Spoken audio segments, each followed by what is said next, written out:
So how are things? Yeah, good. Can't complain. Just, another day living the dream, as they say, isn't it? Yeah. So you're back in your hoodie. I am in my hoodie, and I would have my hoodie on. No, it hasn't been too bad today, actually. It's, I don't know, probably 13, 14 today, but it has been colder than this. So the sun was out today in the afternoon, but so it's probably just starting to chill off a little bit now. But it was -3 the other morning, so it was pretty pretty cold for us. So yeah. So you had to scrape the car. I did. The windshields. Had to put some water on it and had the wipers going to try and spray a bit off. Well, I didn't. Yeah. Rebecca did, because she leaves for work about 7:30. I generally don't go till about 8:30, so it's sort of melted off a tiny bit by 8:30. Like, it'll brush off. But yeah, 7:30. It's still a bit fierce and a bit thick. So yes, I have been doing a little bit of that. Been a bit of frosts on the ground, and so yeah, it's been rather chilly, I would say, but that's life, isn't it? Yeah, I still remember in Victoria we spent some weeks with Alexandra's family in Melbourne, and we went to Aylesbury, I think it's called, a posh little town somewhere in Victoria. Yeah, and not far away from there was actually snow on the fields. Yeah. So, and the kids, the Australian kids in the family, they had never seen that. No, not at all. Actually, I don't think my kids have ever seen snow in Australia. I don't think we've ever been to the snow in Australia. They've only ever seen snow in Europe. So yeah, because it's about, I don't know, if I go from my house, it probably takes, in snow season, maybe 3 hours to drive there. So it's it's a fair way up in the mountains from where we live. So and then you get chains for your car and all this sort of rubbish, and and you just go. But you do have winter sport places, don't you? Winter sport destinations. There's maybe four ski resorts in Victoria here where I live, and I think maybe another 4 in New South Wales as well. It's been no snow though up until last week when I seen a report. There was about 10 centimetres of snow. They'd just been making snow, trying to make snow flat out. So it hasn't been cold enough up there, maybe, I don't know, in the mountains to generate enough snow to cover the ground. But it's a pretty price prohibitive activity in Australia to go skiing, for sure. Like, it's really, really expensive. Like, I think a lift ticket for a day is like $200 Australian or something, and then you've got to hire skis generally, and so you're probably looking at a $400 day, if you don't have any equipment yourself and you just want to go skiing. So over a few hundred euros easily just for a day to get on a lift and things like that. And then if you're a family of 4, I mean, $800, like 800 euros for a day. Like it's mad. Like most people I know who are like keen skiers, they sort of buy into a chalet sort of deal with, they might be an 18-room chalet or hotel sort of thing up there. And we had some friends. He was Canadian, so he was big into skiing and things like that. And so they bought into a chalet, so then they could just go up and stay, whenever they wanted in the snow season, which sort of reduced the accommodation costs. And they had all the equipment and stuff like that. So it was just a matter of driving up there. But just for the casual person, if you went to stay up there somewhere, it'd probably cost you $300 a night. And then, like I said, you'd be paying the other $400 a day to go skiing. So, you probably, $500 a day to go with accommodation for a couple of people. Yeah. So it's not, it's definitely not cheap. So that's for sure. No. So, and it's not cheap in Europe either anymore. No. I mean, it used to, here in Munich, we're just like literally less than an hour away from ski resorts, but even here it's getting ridiculously expensive because the snow limits, the height from where snow starts in the season is getting higher and higher all the time. So the numbers of lifts and slopes are decreasing. The numbers that still function. Yeah. And as you say, with the artificial snow in northern Italy, I see they start already in October with the artificial snow cannons, and there's a degree of chemistry in that as well. There's a some kind of active substance in the water that they spray. It's not good for the environment, and it hurts the natural crops, the grass, the trees, the plants, the bushes. But they try to maximize whatever profit they have, and definitely. So what we're seeing is that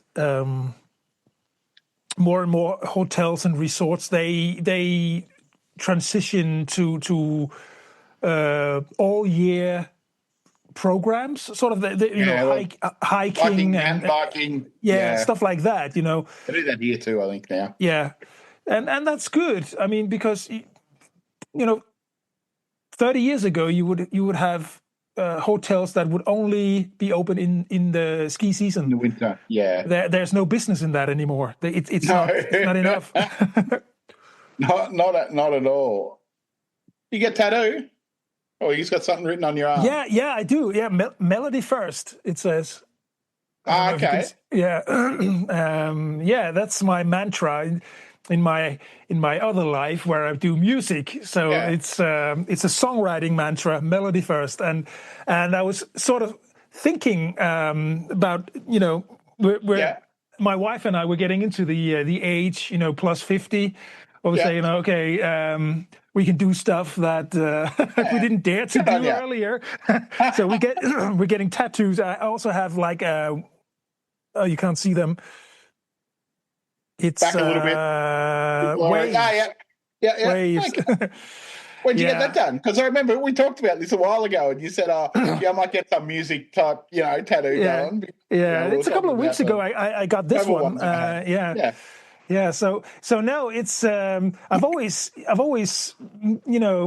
said if I ever have a tattoo, it has to mean something. This one here is an A.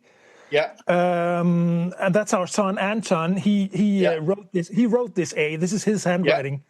Yeah. Okay. So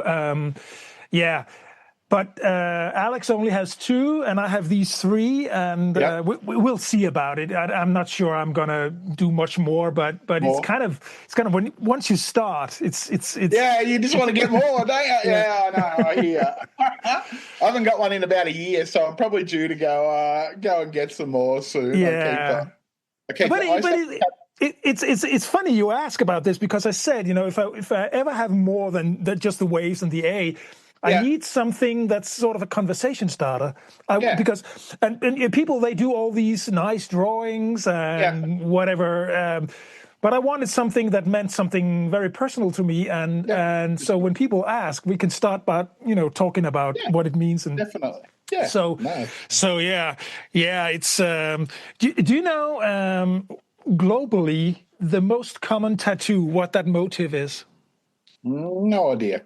Because our tattooist, it's a nice girl. She told us. She said the most common tattoo that I and any other tattoo maker do is the butterfly. Oh, yeah, okay, that probably makes sense, doesn't it? Yeah. Yeah, when you think about it, that makes sense, I guess. Yeah. So, and that's apparently it's globally. It's just it's a freedom. Spread your wings. Show the world your beauty. You're beautiful. comes Why from not? within, all these things, and I can relate to all of that, but I just don't want a butterfly. No, not at all. Marley came back from Bali with a tattoo the other day, so Oh, just a small one, like a little sun. It was like the sun with the sort of rays that come off it, just on her leg there. So yeah, was, so was she that was that her first? yes, because you have to be 18 in us. I don't know. You have to be 18 in Europe. I don't Yeah, know. yeah, yeah. Yeah, in Australia you have to be 18. So she was 18 while she was in Bali, so she got a small one over there. Willow's got a couple as well, but Rebecca hasn't. She doesn't interest her. But yeah, for me, there's a few more I'd like to get. It's Yeah. just one. What do they mean to you? What's that urge? What is Yeah, that? What is that I don't know. for Mine you? are, mine are just all about documenting my travels and travel things. So Oh that's yeah, why I. yeah.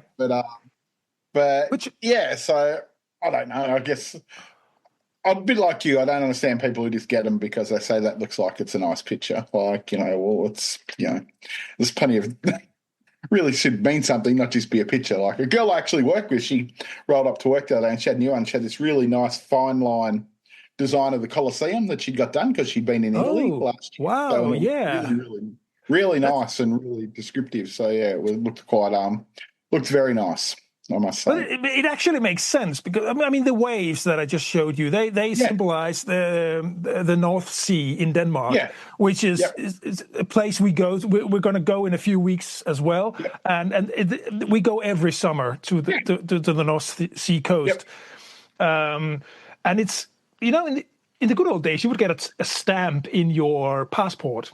But yeah, within Europe, you don't travel with yeah, well, you have your passport with you, but you don't get yeah. stamps anymore. Stamps. So it's actually, as you say, a good way of documenting your travels to actually Yeah. have.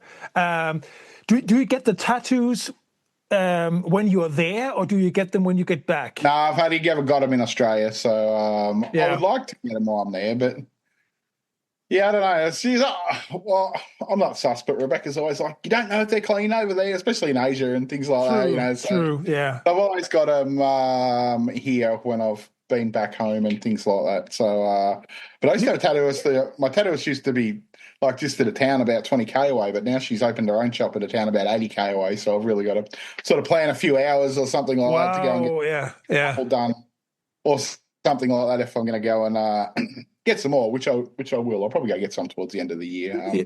yeah. I have like a It's little tattoo budget where I stick like $10 a fortnight when I get paid, like into this account, so it yeah. doesn't really add up fast. But I don't know what they cost you there, but they're about tattoo artist here maybe cost you 140 Australian dollars an hour. That's what they sort of Yeah, work at. So I don't know what that is, about 80, maybe 80 euros an hour or yeah. something, I something paid like that. 120 for this. Yeah, This is 12 by 4 centimeters. yeah. Yeah, so So it depends on the area, yeah, and well, the tattooist she will say, I need to spend an hour on this, and then yeah, she will just give you the price. I mean, and yeah, I found it fair, yeah, and she certainly it's a clean place and yeah, very very thorough. Otherwise, you can just shut down your business here in Germany yeah, if you don't definitely. live up to standards. It's just Yeah, you'll be you can people pretty soon know much about it. rely on that. Yeah, Yeah, most definitely. So yeah, yeah. so But that's it's good. It's funny. good. I mean, it's a Yeah, good idea. Actually, it sparks an idea by me. Maybe I have some old stamps from yeah. places I've been in my old passport that could be Like these ones. yeah, These exactly. are all stamps. Yeah, Yeah, I've got 5 in that area, but I want to get some more to go fill in some gaps. I've got down here with some stamps. So yeah, and the 5 stamps I've got are like, one was the first time I went overseas, one was the first time me and Beck went overseas, the first time me, Beck and Willow went overseas, the first time me, yeah, Beck, Marley went overseas, yeah. and when we took off on our 12-month journey. So they all were out of my passport. So they all actually, It's a very when we cool idea. It's a very cool when we idea because went. So they're with you all the time, and you yeah, can just look at definitely, them, and you can definitely, yeah. No, have joy. you get Yeah, a few. I tell you what, ChatGTP and that make some good designs if you're looking for something. You just put in what you want sometimes, and they'll give you some really good ideas. Like this one, I don't know whether you can see. Where am I? No, that's the front. Where am I looking for? There's Looking for this one here. This pink and red one here is yeah. It's like I said I wanted something that, because I'd been to Oktoberfest and I had been to the beer festival in China, I said make me a design that sort of encompasses both. So it's got like a German beer stein at the top and a Chinese lantern at the bottom and like a pretzel sort of in the middle Yeah. of it. And ChatGTP helped me design that. I just asked, I said, give me some elements of, what I could incorporate both into a tattoo. And it What a did cool about idea. 67 designs. And Yeah. and I just went, yeah, okay. So I picked that one, screenshotted it, took it to my tattoo artist. She copied it and whacked her on. So Yeah. That's a very cool idea. Yeah. yeah. So yeah, I had a question, but yeah.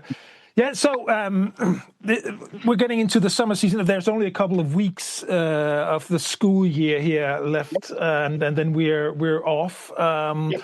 So we're going to Denmark again for 3 weeks. Yep. Walking along the North Sea coast and just doing stuff. But you only ever been to Copenhagen as a stopover? I've been to one of the islands that's just off Puttgarden in Germany, New Lowland. Is that Lowland? Yeah. Yes, I've been there, but only for a day. So we went over on a car ferry and had a look around and came back. But yeah, well, it's one of the less visited places in Denmark. It used to be an area of sugar production, actually, because they had these root plants that produce sugar. sugar beet. Sugar beet. Yeah. Funny you say that, because they used to produce sugar beet in this town that I live in, and there's an old sugar beet factory down there. There's a sugar beet museum here, actually. Really? Yeah. So that's the same industry that was all over Lolland, and now. Since they shut down that production, they still have some farmers doing these crops. But now they're betting on a lot of industry because they're building the tunnel to Germany. Yeah. It's not going to be a bridge. It's going to be a tunnel. And there was a lot of debate, climate activists. But they decided on the tunnel. And I'm not sure why, but I think it has to do with the flow of water in the East Sea. So in the Baltic Sea, sorry. It's going to be finished in about 5 years. I was watching a video on it not long ago. It's probably the largest construction site in Europe at the moment. There's this guy who does videos called, I think his channel's like the 1BM, and he does all these engineering. Fred Mills, he's that's a good the one. Yeah, and he did one on it that I was watching. Might have been last year. I don't know. Might have been 6 months ago. He's good. He's very much into architecture and technical design and stuff. And he has a good channel. And he's been there. Mostly it's the Danes and the Scandinavians. They're pushing this construction because they want faster access to mainland Europe. The Germans, I think they have more or less started their side of the because the deal is that the Germans, they should construct once you get off the tunnel. There needs to be a lot of infrastructure there as well, to get onto the German highway system and all of that. But I don't think the Germans, they wanted to start anything until they actually saw that it was going to happen. Yeah. Fair enough. It's always hard, I guess, when you're trying to build between countries. Like, you've got to sort of get I think it's like it's similar in Asia. Like Singapore been pushing to build this fast train track into Malaysia for years, and like Singapore's obviously way wealthier than what Malaysia is. So, they've well and truly built their section, and they're just waiting on Malaysia to, to finish their section so they can so they can open it up. So then obviously a train can run, all the way to Kuala Lumpur, which is like 3 hours from the Singapore border, instead of having Yeah. to get off at the border and, and change and things like that. They'll have, customs in Singapore when you board this train. So you'll clear Malaysian customs in Singapore itself, in the city, before you board the train, much like the Eurostar, how you sort of clear on the Eurostar, you clear like British customs in Paris, so then you don't have to worry about it. You just go and you go. Like at the moment in Singapore, you've got to go to the Singapore border, which it's funny. Singapore's obviously a city, but it's also an island and it's also a state. So, to go across the border to Malaysia is about 25 kilometres actually out of the centre of what you class, the middle of Singapore where Marina Bay Sands are and all things like that. So you've got to actually get local transport up to the border. It's a place called Woodlands Station, and then you can either go by bus or by slow train. And I mean, it's only like 2 kilometres from this Woodlands Station to Johor Bahru, which is the first station in Malaysia. But the whole process of, having to get out there, then change trains to get on a train to go 3 kilometres, and all this sort of stuff like this. So they're trying to obviously just build a line that'll go, all the way through without having customs and immigration on the actual border, but have it when you first get on. So which makes it a lot of... It's sort of what they're trying to make it easy, because between Germany and Denmark, there are some border patrols and it's for a lot of stupid political right wing reasons. They want to sort of make it hard for illegal immigrants to transfer between states of Europe. But really, if it had to do with crime, as they say it has to do with crime. Crime doesn't happen at the border; it happens in local communities.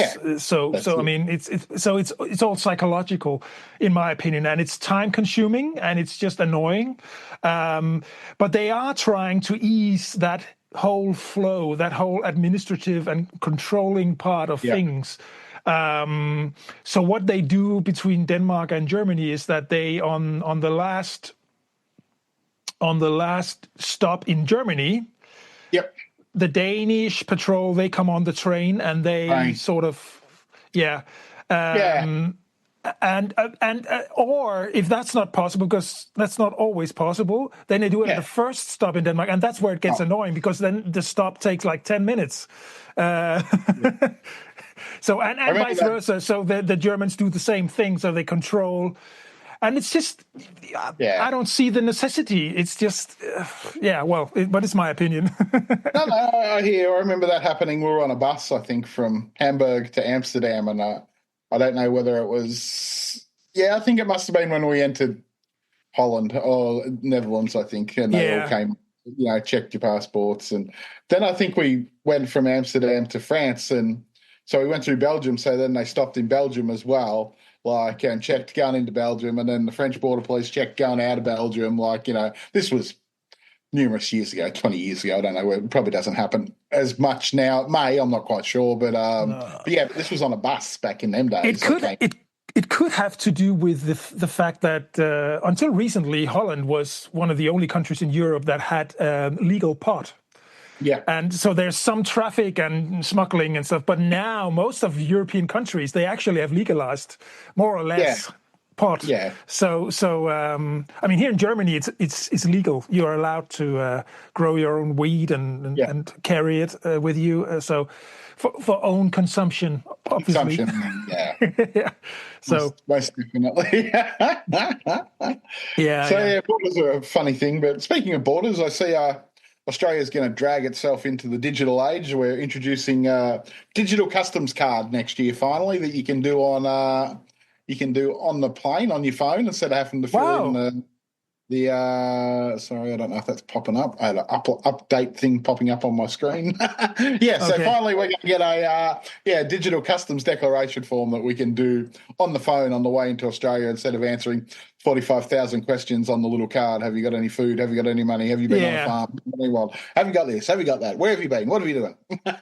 It's one of those very, very convenient traveler things, and I absolutely would do that. Yeah, But definitely. I've just recently in another podcast talked about AI and the risk of surveillance, Yeah, and all that data that you just yeah, use on your phone. You just plug it in, it gets stored somewhere, and they and the Germans are usually very, very reserved when it comes to that. yeah, I mean, really. yeah, And I was really for the first. I would say the first. I've been in Germany now for 20 years, and for the first 15 years, I was annoyed because Denmark is a first mover on all electronics and tech yeah, and uh, what have you on your phone. It's just we were always the first. Now I get why the Germans are so reserved, because yeah, now that AI is creeping in on us, it's just way too easy for governments and authorities to monitorize anything. yeah. It is. Heading towards a dystopian Handmaid's Tale world, aren't we? Absolutely. And I'm not saying we're there. It's just I No. understand, and I understand the Germans' reservation towards Yeah. it. Yeah. So and in many ways, it does make sense to like, as you say, before you land, you can actually fill out all your forms but you need to make sure that it's stored correctly, all the information. And because the thing is, the Danish argument was always, yeah, but we can't always run around being afraid of Russian hackers and Yeah. stuff. But there was recently there was a case of some staff member of a public office in I think it was in Copenhagen, who was sneaking, peeking into information that didn't concern her. It was a Yeah. girl. It was a public person and a prominent person, and it was all tax information, health information, and the more you store things online and in central databases, and the more people who might or might not have a valid reason Yeah. to go into that database.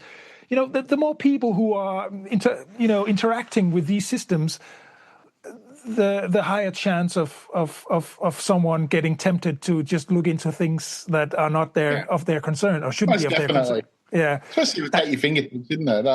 Actually, the other day, Australian government introduced the Department or the Office of AI, which is going to be a new government agency to Yeah. regulate data centers, copyright law, not so that AI can't just steal intellectual property of, artists in Australia and writers Yeah. and cultural things and use them without paying for them, basically. So we'll see how if and how that can work going Yeah. forward would be nice. But there's data centers popping up in Australia everywhere, and and they're using more water and more power than half the city is using, like Yeah.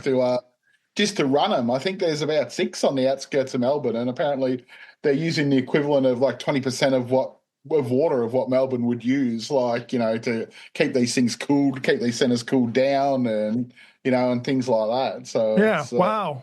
Yeah. yeah, That's great. yeah. We have quite a few data centers as well, obviously, and yeah, no, they are. I don't know. There's an AI fatigue. Thank God, Yeah, coming. I see Anton, my son. He's and his generation. They are generally seeking more authenticity yeah, in what they consume. They're critical towards the slop. They yeah. don't want it. Be it Yeah. music or literature or whatever.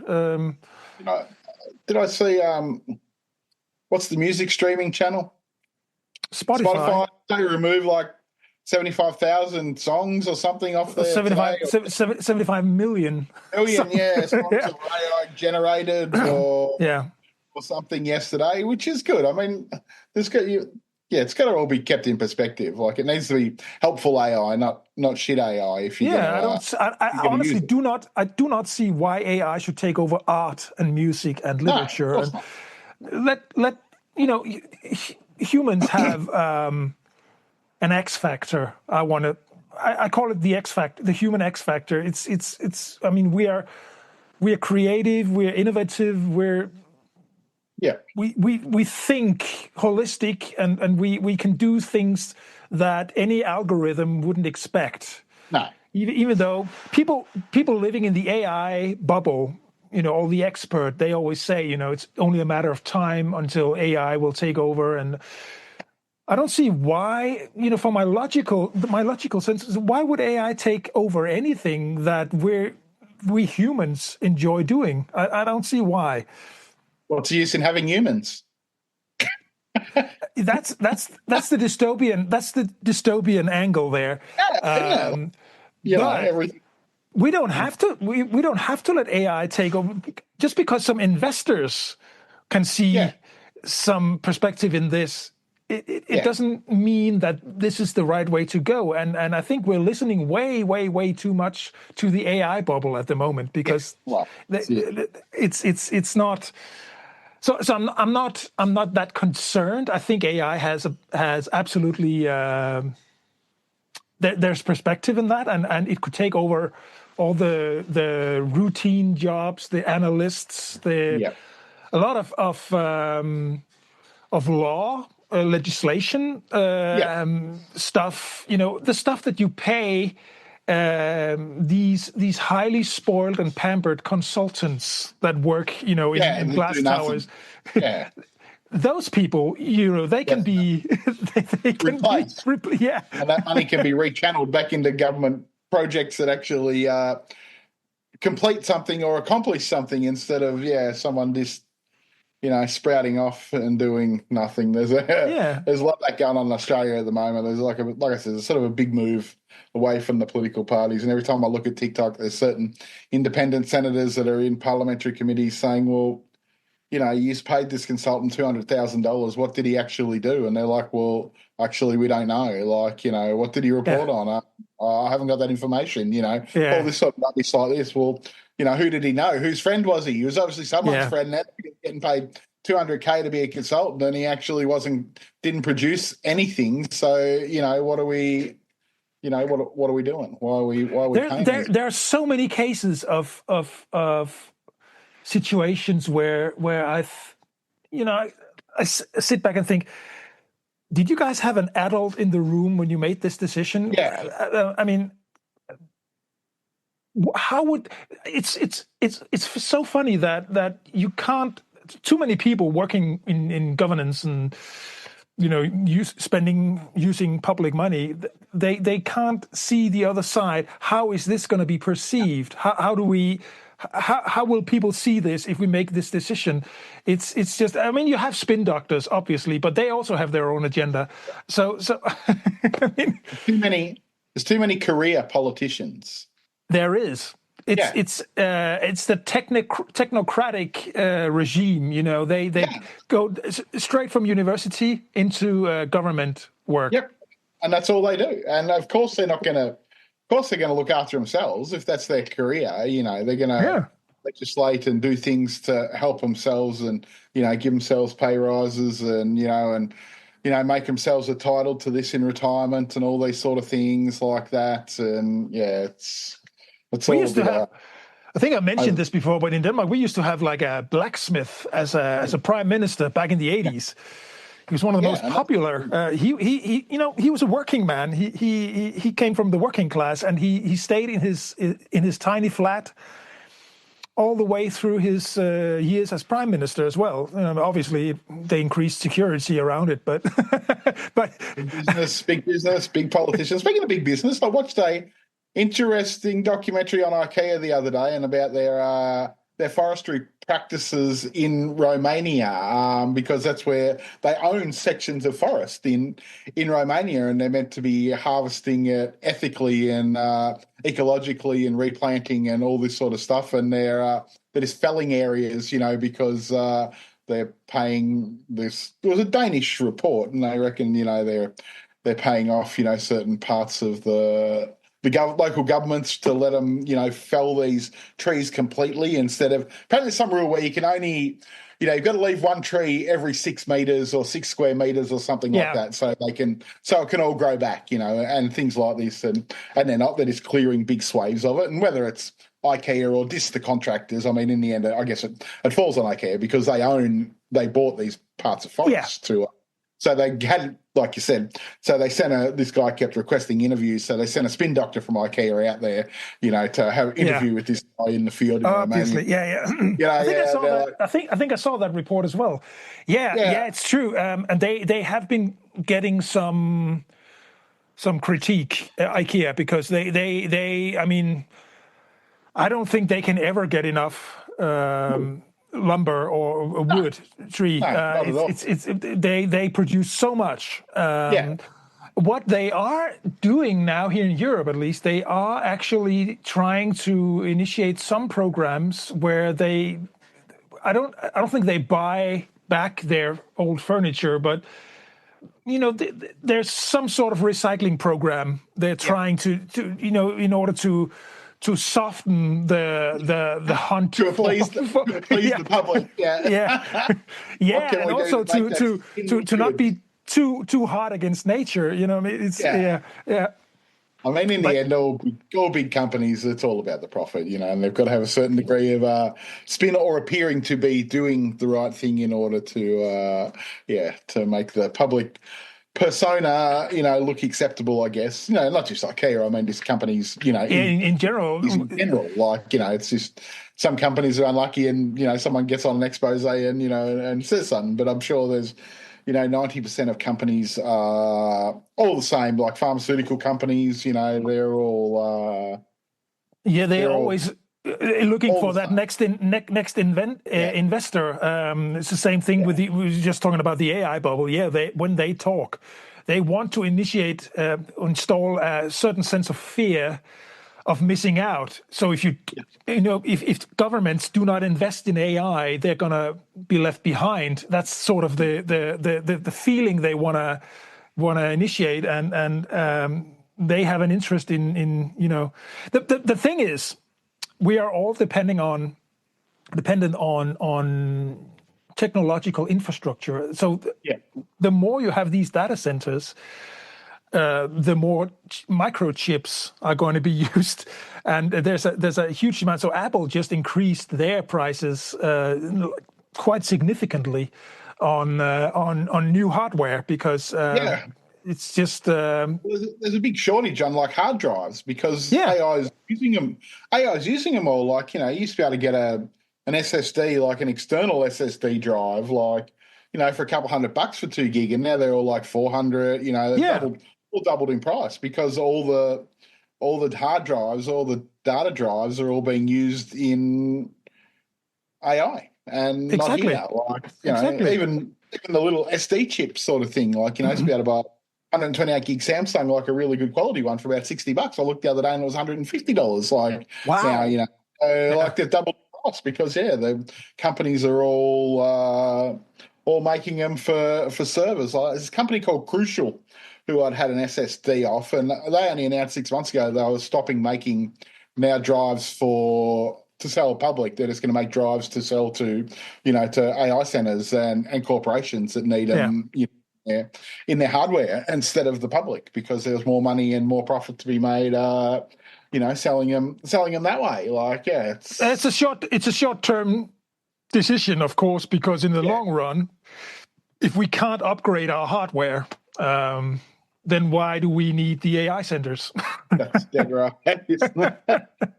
So it has to be balanced out eventually. It's just it's but no, I'm thankfully I just I got another phone recently, so I don't need one for the first couple of years. But it's annoying when things get more expensive, and Apple was never cheap. But I mean, I'm an Apple guy, and I've been using Apple for 25 years. I'm in their ecosystem, and I'm accustomed to things just whatever I use, it just, Yeah. couples Work. with one another, and it's just never an issue ever. Yeah. As soon as my son has a couple of Bluetooth headphones, normal YouTube. I mean, it's all Bluetooth connected, Yeah. but with Apple, the chips, they just kind of know that I'm here, and then it Yeah. couples with my Yep. whatever device I'm using.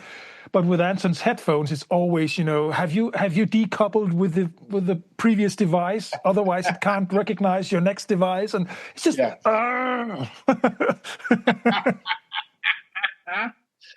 I hear. I Yeah, hear. so that's the kind of ease of use things Yeah. that kind of I buy into this. I know it's there are people who say, yeah, it's just you're just a sucker for their slogans, and that's what they want you to say. But nevertheless, I find my day-to-day usage easier. So Yeah. Well, so that's what it's yeah, about, isn't it? yeah.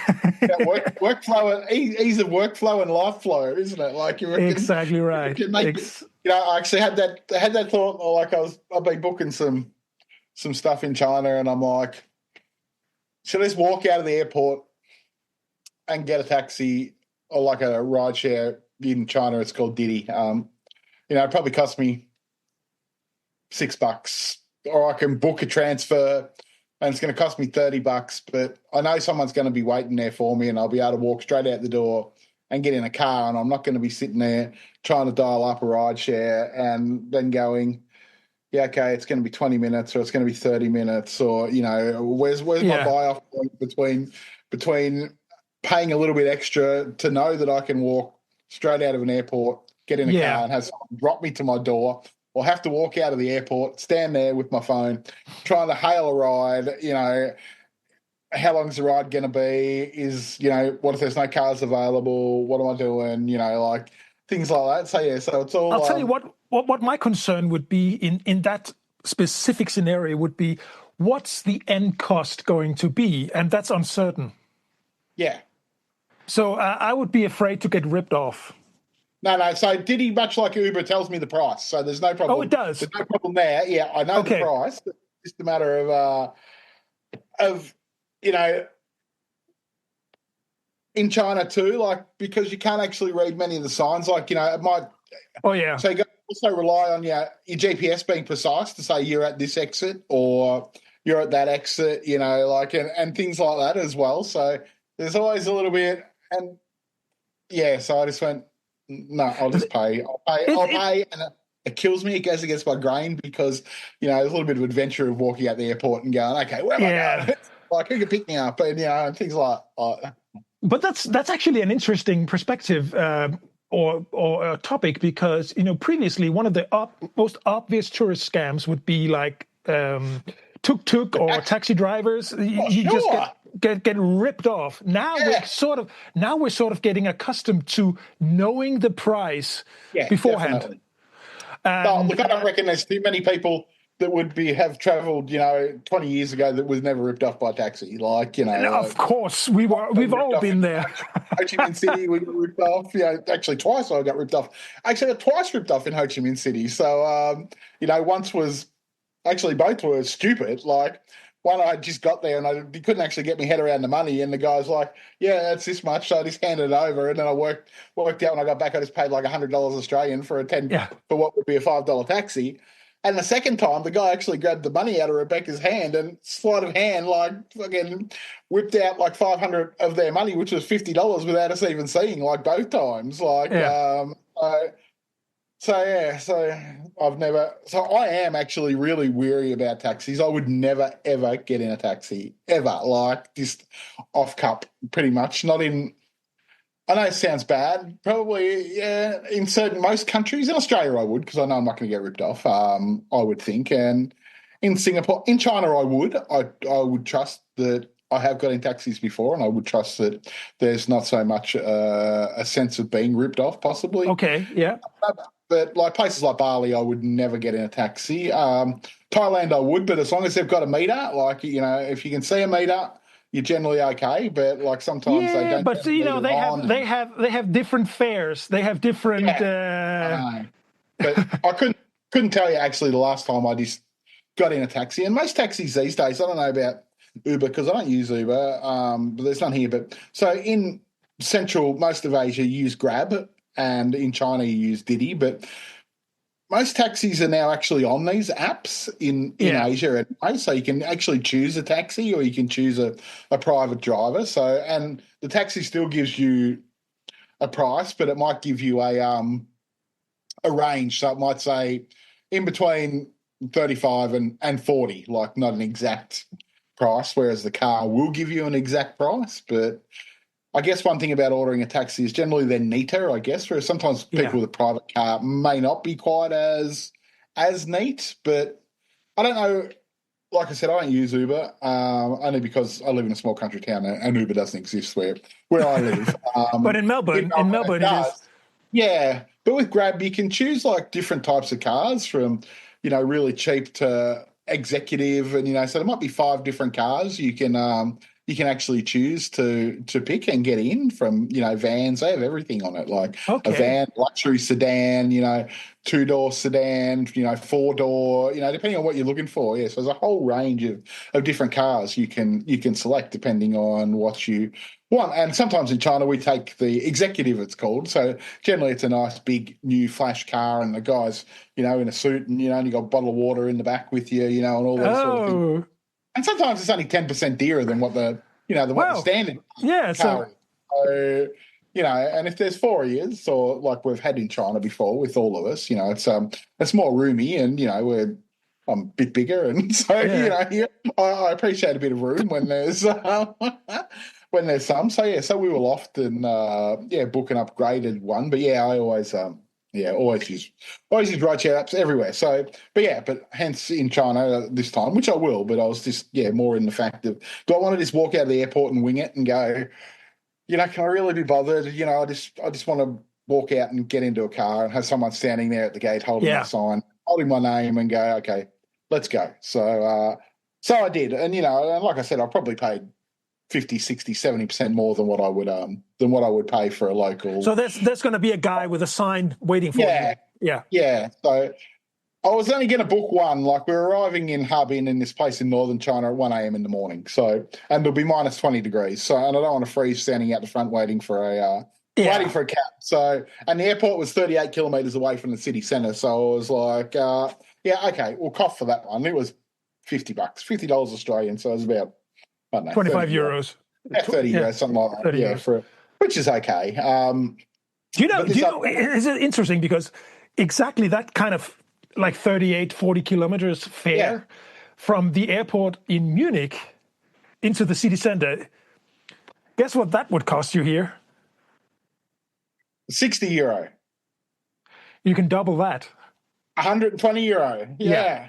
Yeah. So China's pretty, when you break it down, China's pretty cheap. But then the cheapskate in me goes, well, like I said, I can probably get the ride share for, for probably half that again. Like, if I'm willing to wait, put it in, I'm sure if there's a flight landing, there's going to be ones around there because they would know, when flights are landing and flights are not landing, and things like this. And so, but I was just like, I watched a video of this girl, and she landed at this time too, 1 a.m. and she said she easily got one, and I was like, like the internal tight person in me who doesn't like spending money, who was sit there hummed and hard for a good while on it, like, Yeah. wait, nah, just book it. So I did. Yeah, but I mean, it's come on, yeah. Well, they're making you're supporting a local a local enterprise there, and it's just they have a customer, and so it's fine. I mean,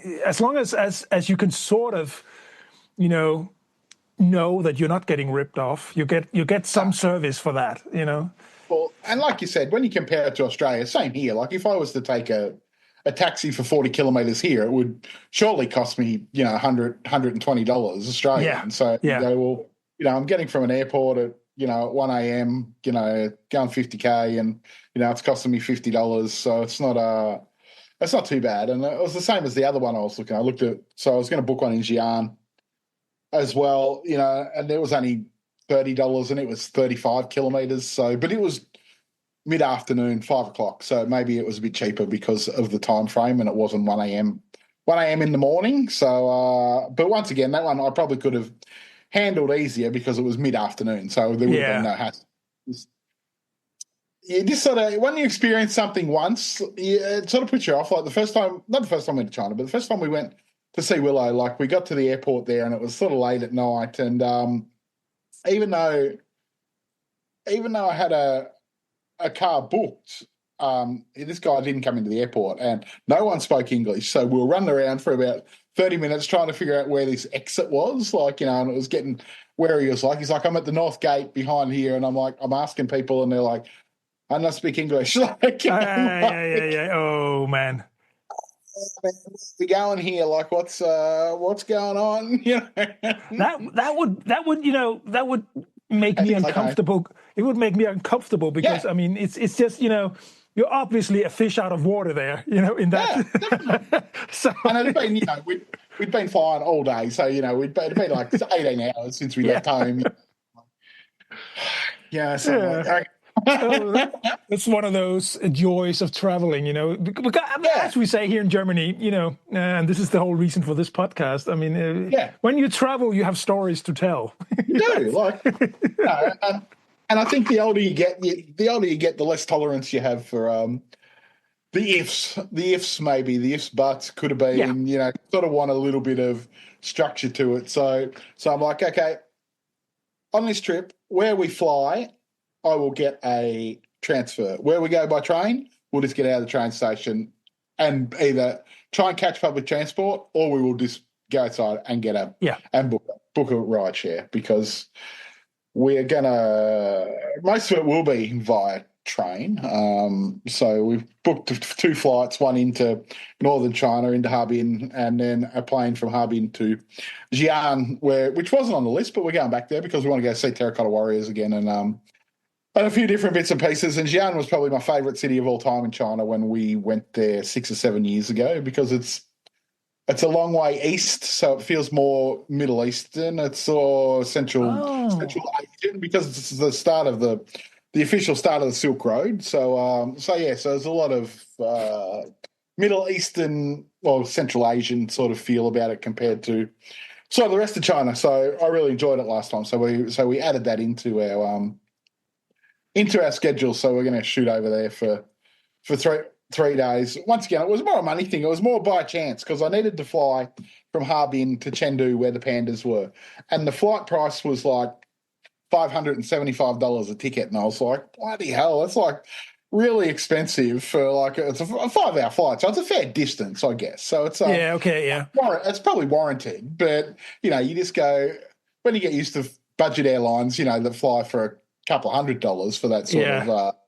You go, far out, that's dear. So in the end, I was sort of looking around, and it was less money to actually fly to Xi'an and then catch a train to Chengdu. It was $100 cheaper than it was to fly that there route. you go. So, well, let's go this other city as well. Let's go back to Xi'an and have a look there as well. And so I sat down the other day and I just went bang, bang, bang, bang, bang, bang, bang, and just banged everything out I could. So I booked the flights. I booked I can't book the trains in China. You can't book a train till 60 days prior, and All right. even that, you can't officially book them till 15 days in advance. So you pay through a company like Trip.com, who are like the equivalent of like Booking or one of them, and they reserve the ticket on your behalf and then tell you if you are successful. So you just say, this is the day I want to go, and they'll go in and try and get the tickets for you and then allocate them.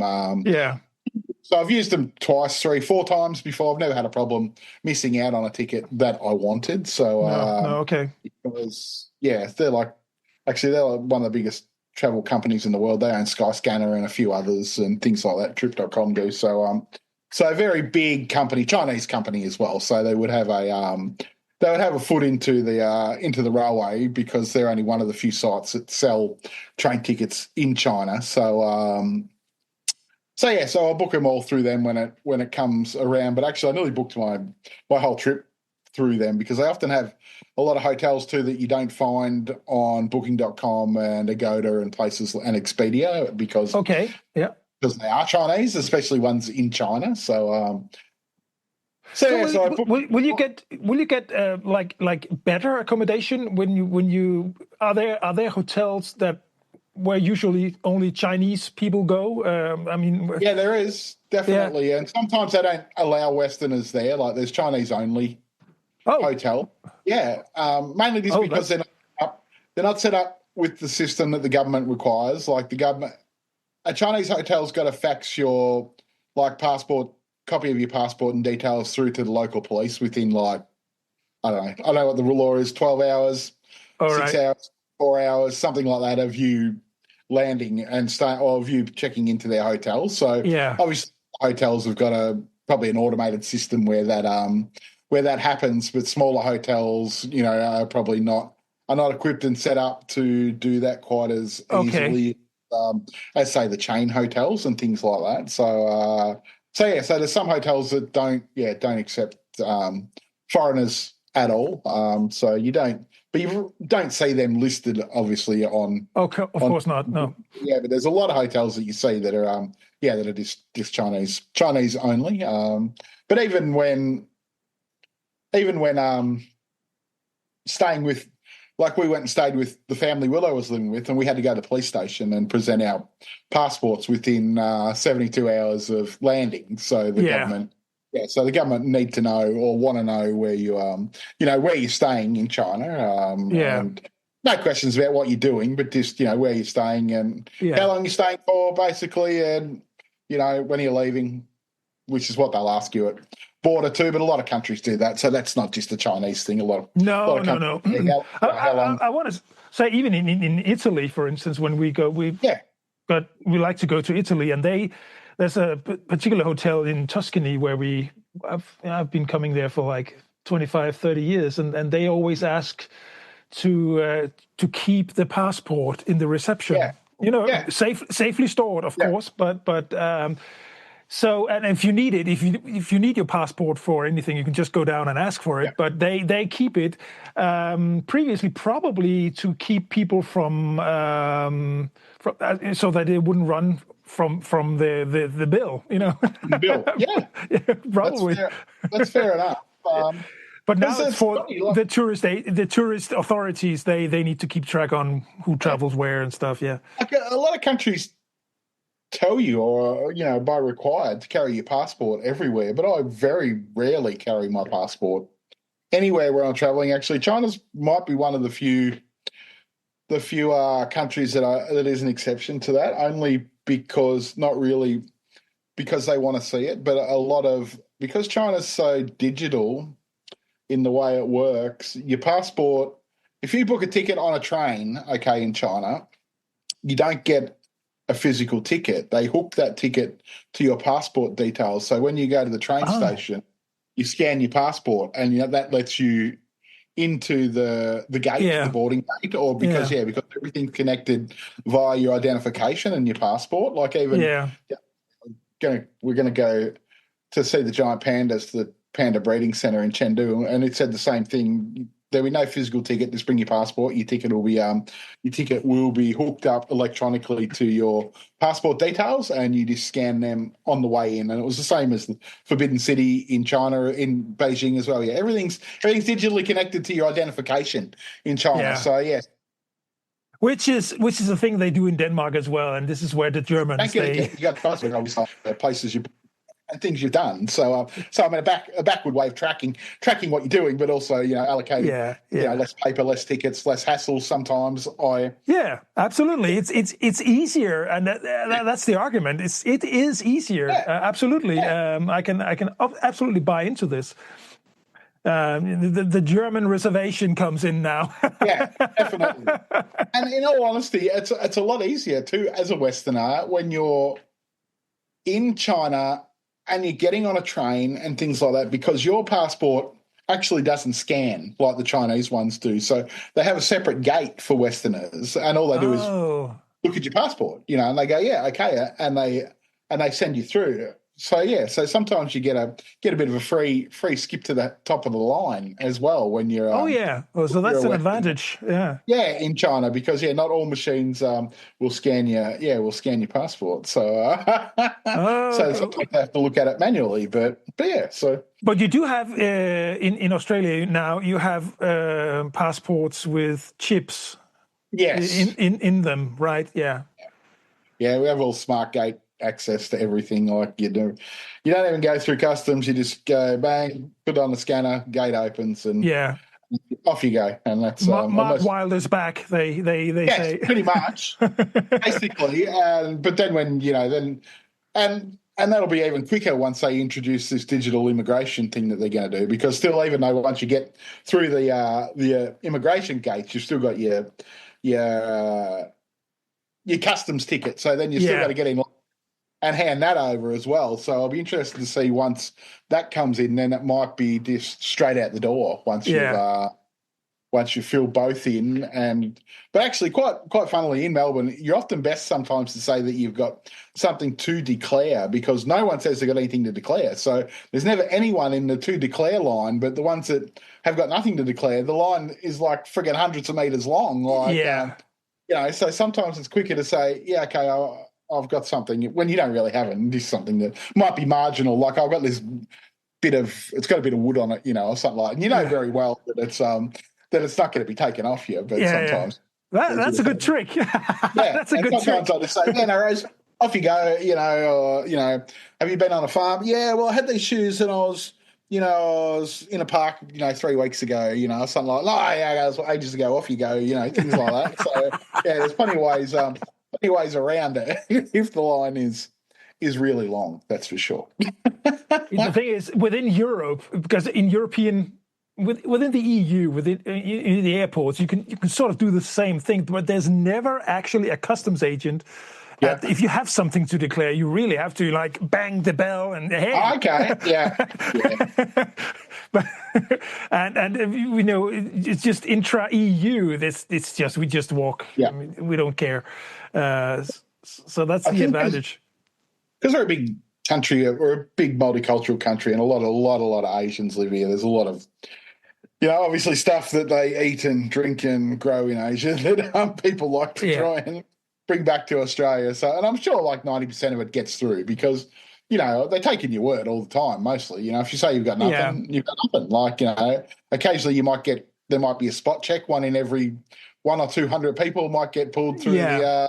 do the spot check thing to have a look, but other than that, the time it would take to check everyone is just, yeah, you could not do it. So, No. And I can guarantee in the 25 years I've been traveling in and out of Melbourne, it's certainly way more lapsed now than what it was 25 years ago, for sure. yeah. Like, there was way more checks years ago than there is Yeah, now. but one thing is it's technology is advanced, and also it still costs a lot of money to have these people on payroll. You're right. Yeah, And a lot of places do the checking too on the other side before you actually get to Australia as well. Like, I'd never had this happen before. When we were in the Philippines, like we went to Manila Airport, and when you checked in for an Australian flight, you actually had to open your suitcase at the check-in desk, and they checked your stuff, what was in your suitcase, like yeah, before they put it, on the conveyor belt to go. And then when you went to actually go to your boarding gate, they also made you open your carry-on luggage and checked that before you got on the flight to Australia. So, and it only seemed to be flights to Australia, so I assume it was an Australian government thing. They might have too many people from Philippines coming in with stuff that wasn't, that was against laws or something like yeah, that. But it only seemed to be the flights to Australia where the Philippine airport staff were having to check, bags multiple times just to make sure yeah. nothing. So I guess when How they do it that way, then it saves the Australian customs doing it on their end, I guess, if it's yeah. done at point of departure. How do they enforce it the other way around? Because I remember when we were in Australia, we went to with Sundays, Yeah. and they're very strict on because there's this white sand, Yeah. and they say you can't. It's very tempting, but it's strictly prohibited to take anything But and they said, even the tiniest grams of sand, you're not allowed. Yeah. So how do they? A nice bit of coral from Bali.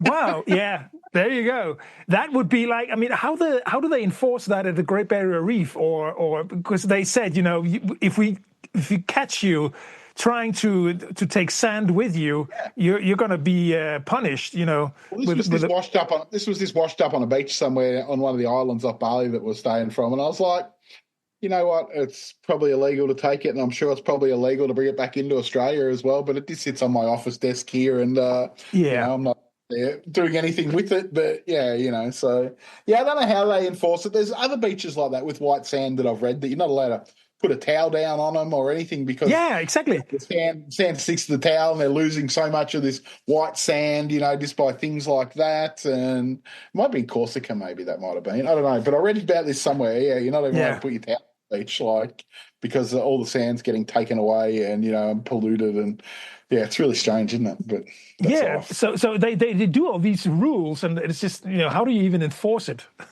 That's it. That's just a token rule, isn't it? Like most. Yeah. Exactly. Well, anyway, Mark, it's been a pleasure as always. And we'll just take this up again in a week or so, I guess. Certainly will. Yeah. So, say hello to the family. I will say hello to yours too, mate. And we'll just chat and set up a time. Don't get too warm over there. No. It's actually getting colder now for the next week or so that's nice. It's dark outside here, so I'm assuming when I walk out the shed it'll be pretty cold. Rebecca will have the heater on inside, no doubt. Yeah. Well, say hello to her then. No worries, mate. Bye.